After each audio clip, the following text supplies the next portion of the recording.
कभी कभी जिंदगी में सबसे बड़ा सवाल ये नहीं होता कि क्या करना है, बल्कि ये होता है क्या मैं वो कर सकता हूँ जो आज तक किसी ने नहीं किया। हर सुबह लाखों लोग उठते हैं, काम पर जाते हैं, वही पुरानी चीजें करते हैं, लेकिन कुछ लोग होते हैं जो सपनों को सिर्फ देखते नहीं, उन्हें बनाते हैं। 0 to 1 उन्हीं लोगों की कहानी है जो दुनिया को वैसे नहीं देखते जैसे वो है, बल्कि वैसे सोचते हैं जैसे वो हो सकती है। ये किताब सिर्फ एक बिजनेस आइडिया नहीं सिखाती, ये सिखाती है कैसे सोचना है, कैसे उस भीड़ से अलग चलना है जहां सब भाग रहे हैं बिना पूछे कि क्यों। पीटर थील कहते हैं, हर पल जब तुम कॉपी कर रहे होते हो, तुम कुछ नया बनने का मौका खो रहे होते हो। तो अब सवाल आपसे है, क्या आप बस देखने वालों में रहना चाहते हैं या कुछ ऐसा बनाना चाहते हैं जो दुनिया को हमेशा के लिए बदल दे? अगर आपके अंदर भी वो सवाल उबल रहा है, क्या मैं कर सकता हूं, तो ये वीडियो सिर्फ एक समरी नहीं, आपके अंदर की नींद तोड़ी जा सकती है इससे। 0 to 1 कोई आम किताब नहीं है जिसे बस पन्नों में बांट दिया गया हो। ये एक सोच की यात्रा है जो धीरे धीरे आपको भीड़ से हटकर सोचने की ताकत देती है। इस किताब को पीटर थील ने कुल 14 गहराई भरे चैप्टर्स में बांटा है, लेकिन इन 14 चैप्टर्स को आप सिर्फ टॉपिक्स ना समझें, बल्कि ये हैं 14 आईने जो आपको दुनिया, बिजनेस, इनोवेशन और खुद के अंदर झांकने का मौका देते हैं। ये किताब एक लीनियर पाथ की तरह नहीं चलती, बल्कि हर चैप्टर एक नया दरवाज़ा खोलता है जहां से आप सीखते हैं कैसे मोनोपोली बुरी नहीं बल्कि ज़रूरी होती है, क्यों ज़्यादातर स्टार्टअप सिर्फ नॉइज़ बनकर रह जाते हैं, और असली आइडियाज़ कहाँ से आते हैं, भीड़ से या अकेलेपन से। बुक के 3 बड़े भागों की तरह हम इसे समझ सकते हैं। 1. थिंकिंग डिफरेंटली, जहां आप सीखते हैं कि पुरानी सोचें क्यों काम नहीं करेंगी आने वाले कल में। 2. बिल्डिंग द फ्यूचर, जहां थील आपको सिखाते हैं कि कैसे कुछ नया बनाया जाता है और क्यों मोनोपोली एक्चुअली अ स्ट्रेंथ है। 3. स्टार्टअप सीक्रेट्स और माइंडसेट शिफ्ट, जो आपके माइंड को रिवायर करता है और बताता है कि सिर्फ आइडिया नहीं, सोचने का तरीका ही सबसे बड़ा इनोवेशन है। तो चलिए अब 0 to 1 का पहला चैप्टर शुरू करते हैं। Chapter 1, the challenge of the future, भविष्य की चुनौती। क्या आपने कभी खुद से ये सवाल किया है, आगे क्या होगा, न सिर्फ आपके लिए बल्कि इस पूरी दुनिया के लिए? पीटर थील इसी सवाल से शुरुआत करते हैं। वो कहते हैं, भविष्य 2 तरह का हो सकता है, या तो वो बेटर होगा या फिर वर्स, लेकिन एक चीज तय है, वो आज जैसा बिल्कुल नहीं होगा। अब यहाँ असली सवाल उठता है, क्या हम उस भविष्य को बनाते हैं या बस इंतजार करते हैं? थील कहते हैं, प्रोग्रेस खुद नहीं होती, उसे बनाना पड़ता है। और यहीं से आती है किताब की सबसे बड़ी सोच, 0 to 1। 0 to 1 का मतलब क्या है? सोचिए, अगर आप एक टाइपराइटर को थोड़ा बेहतर बनाते हैं तो आप 1 से 2, 2 से 3 जा रहे हैं। ये है हॉरिजॉन्टल प्रोग्रेस, कॉपी करना, सुधार करना। लेकिन अगर आप टाइपराइटर को छोड़कर एक कंप्यूटर बना देते हैं तो आप 0 से 1 गए हैं, कुछ ऐसा बनाया जो पहले कभी था ही नहीं। यही है वर्टिकल प्रोग्रेस और यही है असली इनोवेशन। थील हमें यही चैलेंज देते हैं, क्या तुम सिर्फ बेहतर बनना चाहते हो या अलग बनना चाहते हो? भीड़ के साथ चलना आसान होता है, लेकिन 0 to 1 का पहला पार्ट यही सिखाता है, भीड़ के आगे बढ़ो। सोचो, अगर इलॉन मस्क ने सोचा होता चलो एक और कार कंपनी खोलते हैं, तो क्या टेस्ला बनती? नहीं, उन्होंने सोचा चलो ऐसी कार बनाते हैं जो पेट्रोल के बिना भी तेज भागे और जिसे दुनिया एक क्रांति माने। यही है 0 to 1 माइंडसेट। चैप्टर 1 का सबसे गहरा सवाल यही है, क्या हम एक नया भविष्य बना सकते हैं या हम वही दोहराएंगे जो पहले से हो रहा है? पीटर थील हमें चुनने को कहते हैं, डर और इनोवेशन में से एक। और अगर आप ये वीडियो देख रहे हैं तो शायद आपके अंदर भी वो चिंगारी है जो 0 से 1 तक का सफर तय कर सकती है। अब अगला चैप्टर और भी दिलचस्प है, जहां थील उस सोच को तोड़ते हैं जो हमें हमेशा कंपटीशन में धकेलती है। वो कहते हैं, कंपटीशन किल्स क्रिएटिविटी। अब हम आते हैं चाहते हुए रट हुए चैप्टर 2 पर। रट हुए, और यकीन मानिए ये हिस्सा आपकी सोच को झकझोर देगा, क्योंकि यहाँ पीटर थील वो सिखाते हैं जो हमें कभी स्कूल, कॉलेज या बिजनेस की दुनिया में नहीं बताया गया। Chapter 2, party like it's 1999। 1999 जैसा जश्न मनाओ। कभी आपने सोचा है, हम क्यों मानते हैं कि कंपटीशन जरूरी है? हम बचपन से यही सुनते आए हैं, दूसरों से आगे निकलो, प्रतियोगिता ही तरक्की की कुंजी है। लेकिन पीटर थील यहाँ एक बड़ा झटका देते हैं। वो कहते हैं, कंपटीशन इज फॉर लूजर्स, मतलब जो सिर्फ दूसरों से लड़ते हैं वो कभी खुद का साम्राज्य नहीं बना पाते। 1999 की कहानी समझो। उस साल टेक्नोलॉजी का बुलबुला इतना फूला हुआ था कि हर कोई एक स्टार्टअप शुरू कर रहा था। हर जगह एक ही बात, चलो अमेज़ॉन जैसा कुछ बनाते हैं, चलो याहू को टक्कर देते हैं। पर थील कहते हैं, यही सबसे बड़ी गलती थी। लोग कुछ नया बनाने नहीं आए थे, वो सिर्फ दूसरों की कॉपी बनना चाहते थे। 1 to N वाली दौड़। और फिर .com क्रैश हुआ, कंपनियां ढह गईं, और बचा क्या? खाली नाम, टूटी उम्मीदें और एक सीख। भीड़ के पीछे भागना आसान होता है, लेकिन उससे कुछ बनता नहीं है। अब सोचिए, क्या आप भी भीड़ में हैं? क्या आप कुछ ऐसा बना रहे हैं जो सब बना रहे हैं, या कुछ ऐसा सोच रहे हैं जो कोई और सोच ही नहीं सकता? पीटर थील कहते हैं, मोनोपोली बुरी नहीं होती अगर आपने कुछ ऐसा बनाया है जो और कोई नहीं कर सकता, क्योंकि मोनोपोली का मतलब है आपने 0 to 1 कर दिखाया। तो ये चैप्टर हमें एक गहरी सीख देता है। कंपटीशन तुम्हें थकाता है, पर इनोवेशन तुम्हें बनाता है। अगर आप चाहते हैं कि आपकी पहचान सिर्फ एक और नाम ना हो, बल्कि एक नया अध्याय बने इस दुनिया की किताब में, तो आपको कंपटीशन से बाहर निकलना होगा। अब अगला चैप्टर और भी धांसू है, जहां थील पूछते हैं, क्या आप कुछ ऐसा जानते हैं जो बाकी दुनिया को गलत लगता है? ये सवाल आपकी सोच की जड़ें हिला सकता है। अब चलिए बढ़ते हैं उस चैप्टर की तरफ जो शायद पूरी किताब का सबसे दमदार और दिमाग खोल देने वाला सवाल पूछता है। Chapter 3, all happy companies are different. हर सफल कंपनी अलग क्यों होती है? पीटर थील यहाँ एक ऐसा सवाल पूछते हैं जो सुनने में आसान लगे, लेकिन अगर आपने इसका जवाब ईमानदारी से ढूंढ लिया तो आपकी जिंदगी बदल सकती है। What important truth do very few people agree with you on? ऐसी कौन सी सच्चाई है जिस पर आप भरोसा करते हैं लेकिन बाकी दुनिया नहीं? अब जरा सोचिए, जब पूरी दुनिया एक जैसा सोच रही हो तब किसी का अलग सोचना ही असली बहादुरी होती है। थील कहते हैं, सबसे बड़ी कंपनियां इसलिए सफल नहीं हैं क्योंकि वो सबसे तेज थीं, बल्कि इसलिए क्योंकि उन्होंने वो देखा जो बाकी सबने नज़रअंदाज कर दिया। उन्होंने वही किया जो बाकी सबको नामुमकिन लगता था। फेसबुक सिर्फ एक सोशल नेटवर्क नहीं था, वो पहली बार लोगों के रियल आइडेंटिटी को इंटरनेट पर लाया। अमेज़ॉन सिर्फ एक बुक स्टोर नहीं था, वो पहली बार लोगों को दिखा रहा था कि ऑनलाइन शॉपिंग एक भविष्य है। अब असली बात आती है, रट हुए। थील कहते हैं, हर सफल कंपनी की एक अनोखी कहानी होती है और हर फेल कंपनी लगभग एक जैसी होती है, क्योंकि उन्होंने कंपटीशन को चुना, इनोवेशन को नहीं। जब आप कंपटीशन में फंसे रहते हैं तो आपकी सारी एनर्जी दूसरों से आगे निकलने में चली जाती है, पर जब आप कुछ अलग बनाते हैं तो लोग आपको देखने लगते हैं, फॉलो नहीं फॉलोअर्स मिलते हैं। चैप्टर 3 की गहरी सीख ये है, सच्ची सफलता वहां मिलती है जहां आप अकेले खड़े हो लेकिन सही हो। अब अगला चैप्टर और भी जबरदस्त है, जहां पीटर थील मोनोपोली को एक नेगेटिव चीज नहीं बल्कि एक पावरफुल स्ट्रैटेजी के रूप में बताते हैं। और वो बताते हैं कि जो कंपनियां सबसे ज्यादा चिल्लाती हैं कि हम अलग हैं, असल में वही सबसे ज्यादा भीड़ में खो जाती हैं। अब बारी है चैप्टर 4 की, और यकीन मानिए इस चैप्टर में पीटर थील एक ऐसी सच्चाई खोलते हैं जो सुनने में कंट्रोवर्शियल लगती है, पर समझने पर लाइफ और बिजनेस की सोच ही बदल जाती है। Chapter 4, the ideology of competition. प्रतियोगिता की भ्रमित सोच। पीटर थील यहाँ एक बोल्ड दावा करते हैं, कॉम्पिटिशन हमें पागल बना देता है, इट मेक्स पीपल इरैशनल।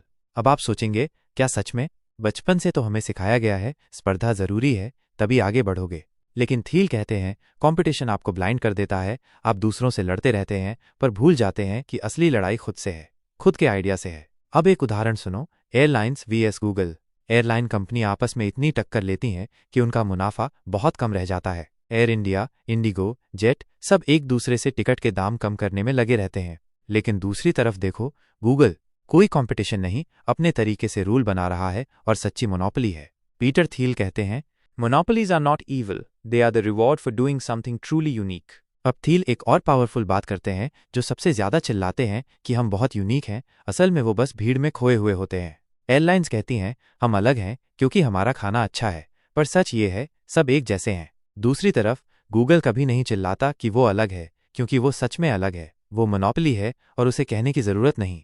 अब ये चैप्टर हमें एक गहरी चीज सिखाता है, be so different, so unique that you don't need to scream it out loud, your results will speak louder. अब सोचिए, क्या आप भी दुनिया को ये समझाने में लगे हैं कि आप अलग हैं, या वाकई कुछ ऐसा कर रहे हैं जो कोई और सोच ही नहीं सकता? चैप्टर 4 यही कहता है, भीड़ में मत दौड़ो, एक ऐसी दुनिया बनाओ जहां भीड़ खुद तुम्हारे पीछे दौड़े। अब अगला चैप्टर और भी दिलचस्प है, जहां थील हमें बताते हैं कि मोनोपोली पाने के लिए कौन कौन सी क्वालिटीज जरूरी हैं। वो बताते हैं कि ब्रांड, टेक्नोलॉजी, नेटवर्क और स्केल कैसे आपकी पावर बन सकते हैं। अब हम पहुंचते हैं चैप्टर 5 पर, और यहाँ पीटर थील उन 4 ताकतवर पिलर्स का खुलासा करते हैं जो किसी भी कंपनी को एक साधारण स्टार्टअप से उठाकर एक असली मोनोपोली बना देते हैं। Chapter 5, last mover advantage. अंत में आने वाला खिलाड़ी ही जीतता है। हमेशा से यही सुना है ने, फर्स्ट मूवर एडवांटेज लो, यानी जो सबसे पहले मार्केट में आता है वही जीतता है। लेकिन थील यहाँ भी वो कहते हैं जो सुनकर एक बार को दिमाग रुक जाए, it's not about being the first, it's about being the last and the best. अब बात करते हैं उन 4 पिलर्स की जिनसे बनती है एक मोनोपोली, एक ऐसी कंपनी जिसका कोई तोड़ नहीं होता। 1, प्रोप्राइटरी टेक्नोलॉजी। आपकी टेक्नोलॉजी इतनी अलग और एडवांस होनी चाहिए कि कोई कॉपी भी ना कर सके। थील कहते हैं, अगर आपकी टेक्नोलॉजी दूसरों से सिर्फ 10% बेहतर है तो आप हार जाओगे, लेकिन अगर 10 गुना बेहतर है तो आप राजा बन जाओगे। एग्जाम्पल, गूगल का सर्च एल्गोरिदम कोई नहीं छू पाया उसे क्योंकि वो बाकी सबसे 10x बेहतर था। 2. Network effects. जब आपका प्रोडक्ट ऐसा हो कि हर नया यूज़र उसे और भी बेहतर बना दे, जैसे व्हाट्सएप या फेसबुक, जैसे जैसे लोग जुड़ते गए वो और भी ज़रूरी बनता गया। थील कहते हैं नेटवर्क इफेक्ट एक दीवार की तरह होता है जिससे नए कंपेटिटर्स टकरा के गिर जाते हैं। 3. Economies of scale. जैसे जैसे आप बड़े होते जाओ आपका कॉस्ट घटता जाए और फायदा बढ़ता जाए। अमेजॉन इसी फॉर्मूला से आगे बढ़ा, सस्ता बेचा लेकिन क्वांटिटी इतनी बढ़ा ली कि प्रॉफिट स्काई रॉकेट हो गया। 4. ब्रांडिंग। थील मानते हैं कि ब्रांड सिर्फ नाम नहीं है, ये एक भरोसा है, एक पहचान है। एप्पल सिर्फ एक कंपनी नहीं, एक आइडेंटिटी है। लोग उसके प्रोडक्ट नहीं, उसकी फीलिंग खरीदते हैं। अब थील पूछते हैं, क्या आपकी कंपनी में ये चारों चीजें हैं? क्या आपने ऐसा प्रोडक्ट बनाया है जिसे कोई और बना ही नहीं सकता? क्या आपके यूजर्स खुद दूसरों को जोड़ते हैं? क्या जितना बड़ा आप होते जा रहे हैं उतना सस्ता और स्मार्ट भी? और क्या आपके नाम से लोग कुछ महसूस करते हैं? इस चैप्टर की सबसे गहरी सीख ये है, पहले आने से ज्यादा जरूरी है ऐसा कुछ बनाना जो टिके और फिर उस जगह को इतना मजबूत करना कि कोई और वहां आ ही न सके। अब अगला चैप्टर बेहद इंटरेस्टिंग होने वाला है जहां थील बताते हैं कि क्यों फाउंडर्स विजनरी होते हैं और वो सिर्फ कंपनी नहीं एक नया भविष्य बनाते हैं। अब हम पहुंचते हैं उस चैप्टर पर जहां पीटर थील एक ऐसा जिक्र करते हैं जो एक स्टार्टअप को सिर्फ एक कंपनी नहीं एक पागलपन भरा मिशन बना देता है। Chapter 6। You are not a lottery ticket. तुम कोई लॉटरी टिकट नहीं हो। इस दुनिया में कितने लोग हैं जो कहते हैं सब किस्मत का खेल है, जो होना है होकर रहेगा, सक्सेस इज लक। लेकिन थील यहां साफ कहते हैं लक पे भरोसा करना अपने टैलेंट को गाली देना है। You are not a lottery ticket. Peter Thiel मानते हैं कि ये सोच कि सब कुछ रैंडम है आदमी को एवरेज बना देती है, क्योंकि जब आप मान लेते हो कि सब कुछ किस्मत पर है तो आप कुछ बड़ा करने की कोशिश ही नहीं करते। अब सवाल उठता है क्यों लोग किस्मत पर यकीन करने लगते हैं? क्योंकि उन्हें डर लगता है। अगर आप मान लेते हो कि सक्सेस लक से मिलती है तो आप अपनी हार का जिम्मेदार खुद नहीं होते, आप सेफ हो जाते हो।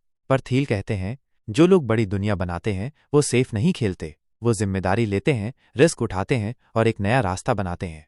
अब सोचिए, दुनिया के सबसे बड़े विजनरी लोगों को देखो।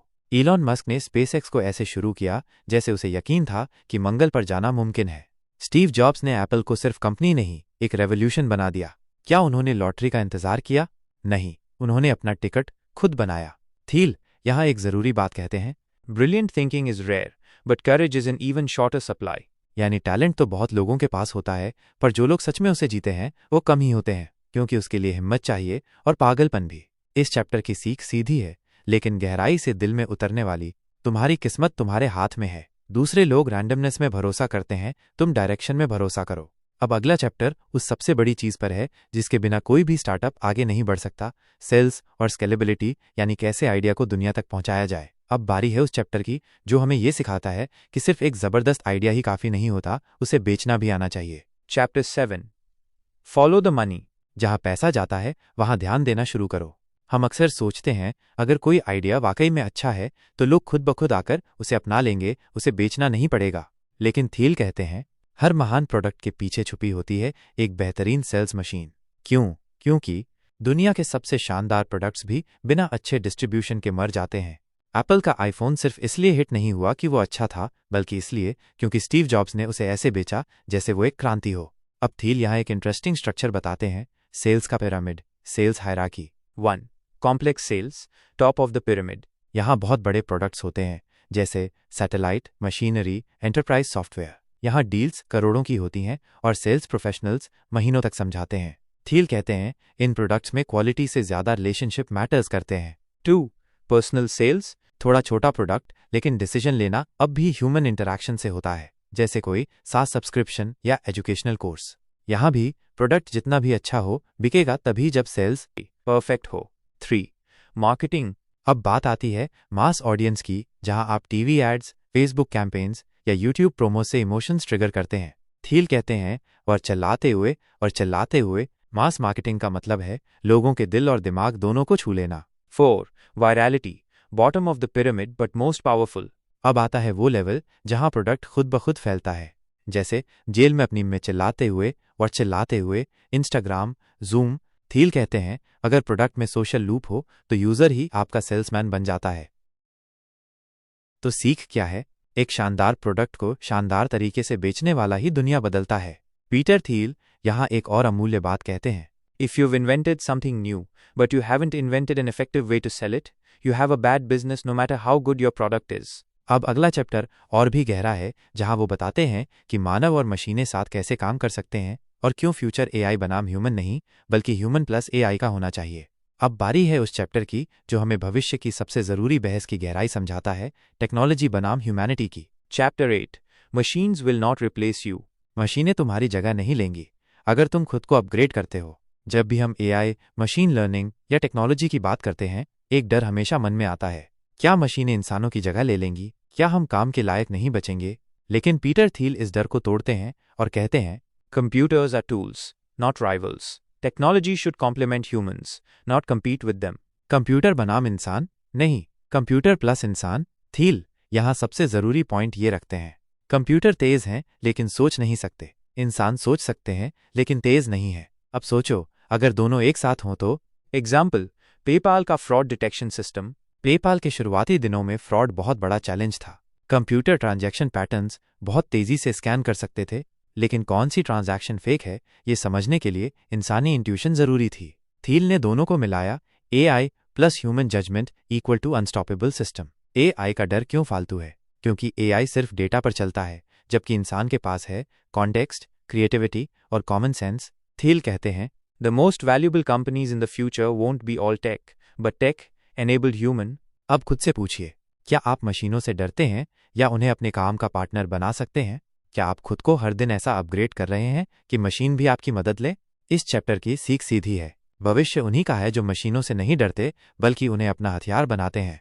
अगला चैप्टर और भी दिलचस्प है, जहां पीटर थील बात करते हैं उस साझेदारी की जो हर बिजनेस की नींव होती है, द फाउंडर और उसका रोल। अब हम पहुंचते हैं उस चैप्टर पर जो एक बिजनेस की रूह के बारे में है, यानी founder. Chapter 9. Founders were so tall he had to bend down to go through the door. The myth, the truth, the power. Founder सिर्फ कंपनी नहीं बनाता, वो एक संस्कृति बनाता है। जब आप किसी बड़ी कंपनी का नाम सुनते हैं, आपके जहन में सबसे पहले क्या आता है? Apple, Maditeyam Bus. Her Steve Jobs' head was always in the clouds. Tesla, go to all he had to bend down to go through the door. Facebook, Mark Zuckerberg. Peter Thiel कहते हैं, Behind every great startup is a charismatic, visionary founder who sees what others can't. क्यों होते हैं founder इतने ज़रूरी? क्योंकि शुरुआत में जब सब लोग शंका करते हैं, फाउंडर अकेला वो होता है जो क्लैरिटी में जीता है। The stronger the vision, the clearer the direction. Thiel यहाँ एक बोल्ड बात करते हैं, A startup is a reflection of its founder's personality. मतलब छीबे, अगर फाउंडर बोल्ड है, विजनरी है, तो कंपनी भी रिस्क लेगी, बड़ा सोचेगी। लेकिन अगर फाउंडर डरपोक है तो कंपनी सेफ खेलेगी और औसत रह जाएगी। फाउंडर्स में क्या खास होता है? 1. नॉन कन्फॉर्मिस्ट माइंडसेट, वो भीड़ के साथ नहीं चलते, भीड़ से उल्टा चलते हैं। 2. मिशन ड्रिवन थिंकिंग, सिर्फ पैसा कमाना मकसद नहीं होता, दुनिया बदलना होता है। 3. करेज टू बी मिसअंडरस्टूड, वो जानते हैं कि उन्हें सब लोग नहीं समझेंगे, लेकिन वो चलते हैं, अकेले भी। फाउंडर्स को लेकर सोसाइटी क्यों डरी रहती है?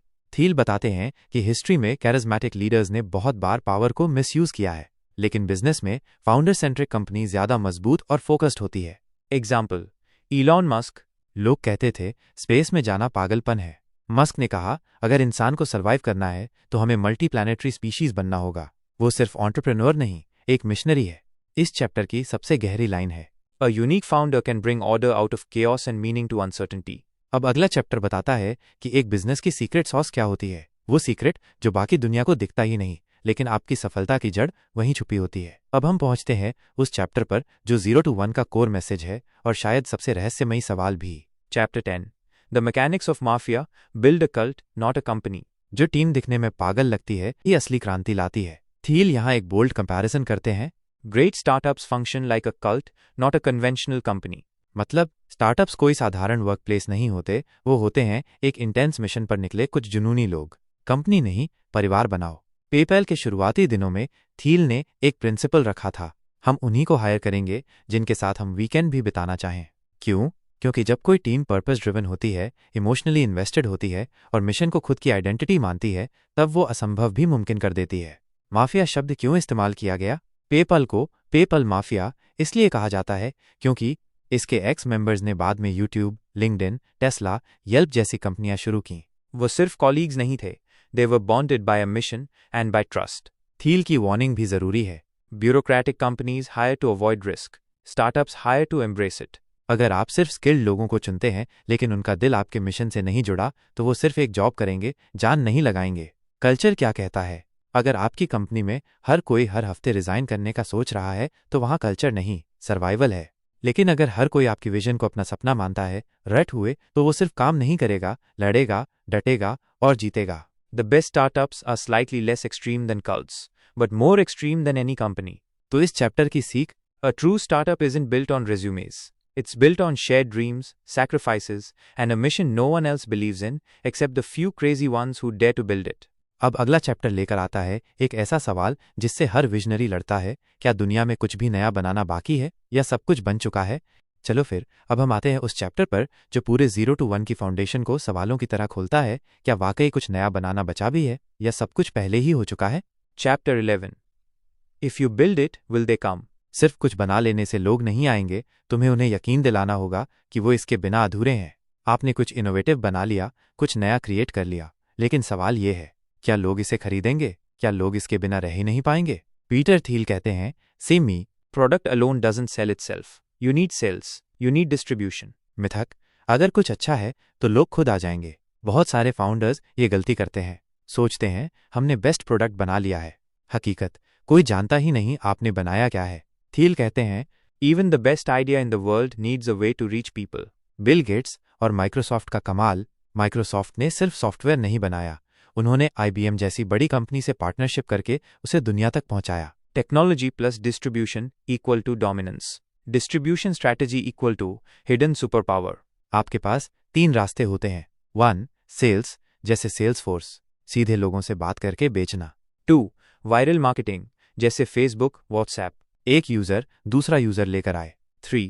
Traditional distribution, जैसे Apple Stores, ads. Brand building और रिटेल रीच। थील कहते हैं, If you ignore distribution, you might end up building something great that no one uses. अब खुद से पूछिए, आपने जो बनाया है क्या लोग जानते हैं उसके बारे में? क्या आपकी टीम में ऐसा कोई है जो बेचने का जुनून रखता हो? अगर नहीं तो आप सिर्फ एक अदृश्य सपने पर काम कर रहे हैं। Final insight from this chapter. Selling is not a necessary evil. It is the heart of every great business. तो अब हम बढ़ते हैं अगले चैप्टर की ओर, जहां बात होगी उस गंभीर गलती की जो ज्यादातर एंटरप्रेन्योर करते हैं, thinking the future will just happen, क्योंकि भविष्य बनता नहीं बनाया जाता है। अब हम पहुंचते हैं 0 to 1 के उस चैप्टर पर जो आपके दिमाग को झकझोर देगा, क्योंकि ये चैप्टर हमें एक ऐसा सच बताता है जो हम अक्सर अनदेखा करते हैं। Chapter 12, man and machine. भविष्य कोई जादू नहीं है, उसे बनाना पड़ता है। आपके हाथों में है वो ताकत जो कल को तय कर सकती है, लेकिन क्या आप उसका इस्तेमाल कर रहे हैं? पीटर थील यहाँ कहते हैं, Most people think the future just happens, but real visionaries know. Most people the future is designed. क्या हम टेक्नोलॉजी के गुलाम बन रहे हैं? बहुत सारे लोग सोचते हैं AI आएगा, मशीनें सब कुछ ले लेंगी, हमारे पास कुछ करने को बचेगा ही नहीं। लेकिन थील एक अलग बात कहते हैं, Machines are not rivals. They are tools to amplify human ability. Man vs machine? नहीं, man with machine. जब मशीनें आईं तो लोगों ने सोचा अब इंसान की जरूरत नहीं, लेकिन हकीकत, टाइपिंग मशीन आई, राइटर और बढ़ गए। कंप्यूटर आए, डिजाइनर्स और डेवलपर्स का युग शुरू हुआ। AI आया, क्रिएटिव ह्यूमंस और ज्यादा वैल्यूएबल बन गए। थील कहते हैं, The most successful people of the future won't fight machines. They'll work with them. काम का नया चेहरा, आपको ये तय करना है, क्या आप ऐसी स्किल्स सीख रहे हैं जो मशीन नहीं कर सकती? क्या आप टेक्नोलॉजी का यूज कर रहे हैं या उससे डर रहे हैं? Peter Thiel का golden thought. Humans and computers are not substitutes. They're complements. मतलब आप अकेले कुछ नहीं कर सकते, मशीन अकेले कुछ नहीं कर सकती, लेकिन जब आप दोनों साथ आते हैं तो 0 से 1 की शुरुआत होती है। इस चैप्टर की एक गूंजती हुई line, The most value is created when humans and machines collaborate, not compete. अब अगला चैप्टर एक ऐसा सवाल पूछता है जो किसी भी एंटरप्रेन्योर की जड़ हिला सकता है। क्या आप भाग्य के भरोसे हैं या आपने सच में कंट्रोल लिया है अपने रास्ते का? चलिए अब हम आते हैं 0 to 1 के सबसे आई ओपनिंग और शायद सबसे फिलोसॉफिकल चैप्टर पर, एक ऐसा चैप्टर जो सीधा आपके अंदर झांकने पर मजबूर करता है। Chapter 13, seeing green. भाग्य बनता है, मिलता नहीं। क्या आप वाकई बिलीव करते हैं कि आपका फ्यूचर आपके कंट्रोल में है या आप बस दुनिया के बहाव में बह रहे हैं? पीटर थील इस चैप्टर में एक बहुत ही डीप सवाल उठाते हैं, Do you believe the future is definite or random? मतलब, क्या आप मानते हैं कि भविष्य तय किया जा सकता है या आप सोचते हैं कि जो होगा, जैसा होगा वैसा ही सह लेना है? 4 तरह की सोच जो हमारी दुनिया को चलाती हैं। थील दुनिया को 4 सोचों में बांटते हैं। 1. Definite optimist. जो सोचता है कि भविष्य ब्राइट है और मैं उसे बनाने के लिए काम करूंगा। 2. Indefinite optimist. जो सोचता है कि सब अच्छा होगा पर खुद कुछ खास नहीं करता। 3. Definite pessimist. जो मानता है कि बुरा होगा इसलिए तैयारी करता है। 4. Indefinite pessimist. जो मानता है कि बुरा होगा और कुछ भी नहीं कर सकता। अब सोचिए, आप कौन हैं? कौन बदलता है दुनिया? पीटर थील कहते हैं, The people who truly create the future are the definite optimists, those who believe that progress is possible and have a plan to make it happen. मतलब सिर्फ सपने देखने से कुछ नहीं होता। सपनों को शेप देने के लिए क्लैरिटी चाहिए और एक रोड मैप चाहिए। Seeing green का symbolism. इस चैप्टर का टाइटल सीइंग ग्रीन सिर्फ पर्यावरण या पैसे के लिए नहीं है। ये उस नजरिए के लिए है जहां कोई खाली जमीन देखकर सोचता है यहां कुछ बनाया जा सकता है। आपके लिए ये सवाल, क्या आपने अपने फ्यूचर के लिए कोई ब्लूप्रिंट बनाया है या आप भीड़ में चल रहे हैं होपिंग कि किसी दिन कुछ अच्छा हो जाएगा? थील कहते हैं, बुरु शब्नी में चाहते हुए, Randomness is the excuse of the lazy. Vision is the fuel of the bold. इस चैप्टर की एक यादगार line, You can't build a better future unless you believe in on, and then plan like hell to get there. अब अगला और आखिरी chapter जहां Thiel वो अल्टीमेट माइंडसेट शेयर करते हैं जो हर एंटरप्रेन्योर को जानना चाहिए अगर वो 0 से 1 तक पहुंचना चाहता है। अब हम पहुंच गए हैं 0 to 1 के आखिरी और सबसे पावरफुल चैप्टर पर। एक ऐसा चैप्टर जो एक लाइन में आपकी पूरी सोच को हिला सकता है। Chapter 14, the founders paradox. क्या बदलाव लाने वाले लोग सच में नॉर्मल हो सकते हैं? जो दुनिया को बदलते हैं वो अक्सर दुनिया से अलग होते हैं। पीटर थील इस चैप्टर की शुरुआत एक अजीब से सच से करते हैं। Founders are both glorified and vilified, worshipped as heroes or dismissed as crazy. मतलब इलॉन मस्क को देखो, कोई कहता है जीनियस, कोई कहता है मैडमैन। Steve Jobs, visionary या egoist. सच ये है, बड़े बदलाव लाने वाले लोग आम नहीं होते और उन्हें आम सोच से जज नहीं किया जा सकता। फाउंडर्स माइंडसेट पैराडॉक्स में जीना। थील कहते हैं कि एक असली फाउंडर को कई एक्सट्रीम क्वालिटीज एक साथ लेकर चलनी होती हैं। बोल्ड इमेजिनेशन और गंभीर सोच, आत्मविश्वास और डर, लीड करना और साथ ही सुनना भी आना चाहिए। फाउंडर्स को लगता है वो अकेले कुछ बड़ा बदल सकते हैं और यही सोच उन्हें दुनिया से अलग बना देती है। मगर क्यों जरूरी है ये पागलपन? क्योंकि Normal people don't build the future, they maintain the present. अगर आप भीड़ जैसा सोचेंगे तो आप भीड़ में खो जाएंगे, लेकिन अगर आप अलग सोचते हैं, अलग दिखते हैं और अलग करने की हिम्मत रखते हैं, तभी आप 0 से 1 की वो जर्नी शुरू कर सकते हैं जिसका कोई दूसरा रास्ता नहीं है। थील का आखिरी और सबसे powerful message, Brilliant thinking is rare, but courage is even rarer than genius. यानी कम आपके पास आइडिया है, गट्स है उसे फॉलो करने की, दुनिया की हंसी को झेलकर भी उस रास्ते पर चलने की। अगर हाँ, तो आप भी एक ऐसे फाउंडर हैं जिसकी दुनिया को जरूरत है। इस पूरी किताब की एक लाइन में सीख, To go from 0 to 1, you must believe that the world is not complete men, and that you are the one who can complete it. और बस 0 to 1 यहीं खत्म होती है, लेकिन आपकी कहानी यहीं से शुरू होती है। तो अब सवाल ये नहीं है कि क्या आप एक आइडिया रखते हैं, सवाल ये है कि क्या आप उस पर यकीन रखते हैं। इस दुनिया में बदलाव लाने के लिए आपको परफेक्ट होने की जरूरत नहीं है, आपको सिर्फ इतना करना है कि आप खुद पर भरोसा रखें और वो पहला कदम उठाएं। 0 से 1 का सफर वहीं से शुरू होता है जहां बाकी लोग रुक जाते हैं। अब सोचिए मत, उठिए, बनाइए और दुनिया को दिखाइए कि आप सिर्फ देखने नहीं बदलने आए हैं।